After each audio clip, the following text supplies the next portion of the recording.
Le second livre de Samuel, chapitre 24.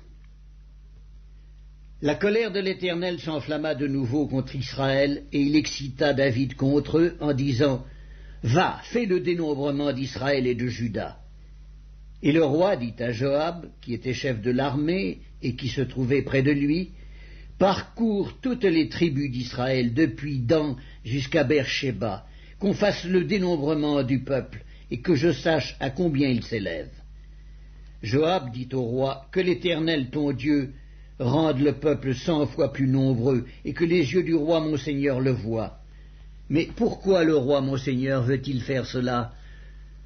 Le roi persista dans l'ordre qu'il donnait à Joab et aux chefs de l'armée. Et Joab et les chefs de l'armée quittèrent le roi pour faire le dénombrement du peuple d'Israël. Ils passèrent le Jourdain et ils campèrent à Aroër, à droite de la ville, qui est au milieu de la vallée de Gad, et près de Jaézer. Ils allèrent en Galaad et dans le pays de Tchatim-Otchi. Ils allèrent à Danjad et aux environs de Sidon.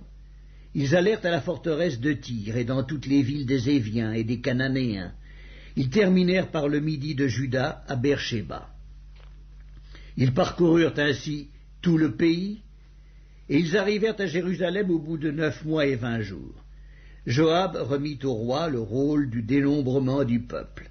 Il y avait en Israël 800 000 hommes de guerre tirant l'épée, et en Juda 500 000 hommes. David sentit battre son cœur après qu'il eut ainsi fait le dénombrement du peuple. Et il dit à l'Éternel, « J'ai commis un grand péché en faisant cela. Maintenant, ô Éternel, daigne pardonner l'iniquité de ton serviteur, car j'ai complètement agi en insensé. » Le lendemain, quand David se leva, la parole de l'Éternel fut ainsi adressée à Gad le prophète, le voyant de David.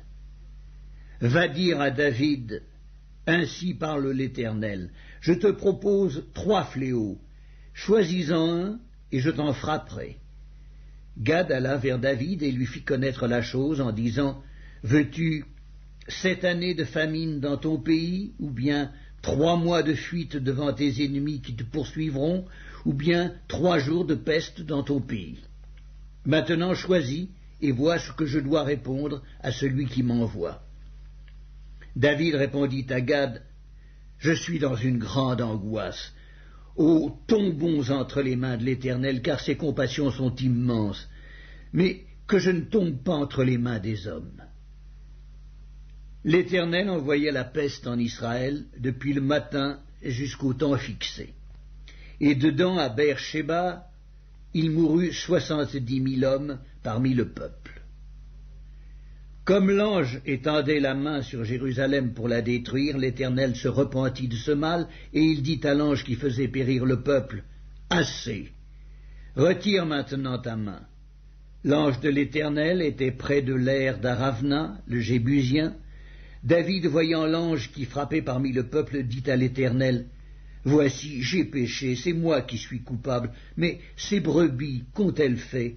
Que ta main soit donc sur moi et sur la maison de mon père. » Ce jour-là, Gad vint auprès de David et lui dit, « Monte, élève un autel à l'Éternel dans l'aire d'Aravna, le Jébusien. » David monta, selon la parole de Gad, comme l'Éternel l'avait ordonné. Aravna regarda, et il vit le roi et ses serviteurs qui se dirigeaient vers lui.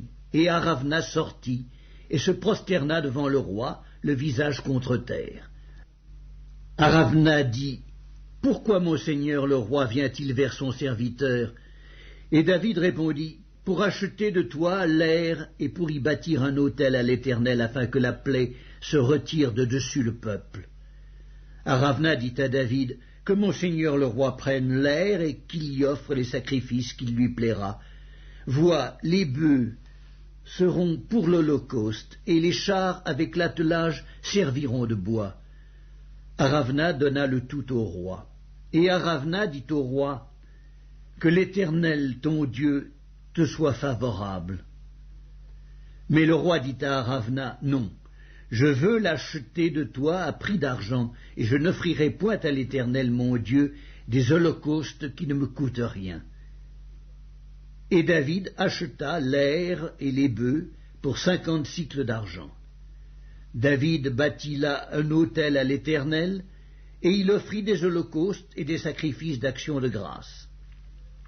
Alors l'Éternel fut apaisé envers le pays, et la plaie se retira d'Israël.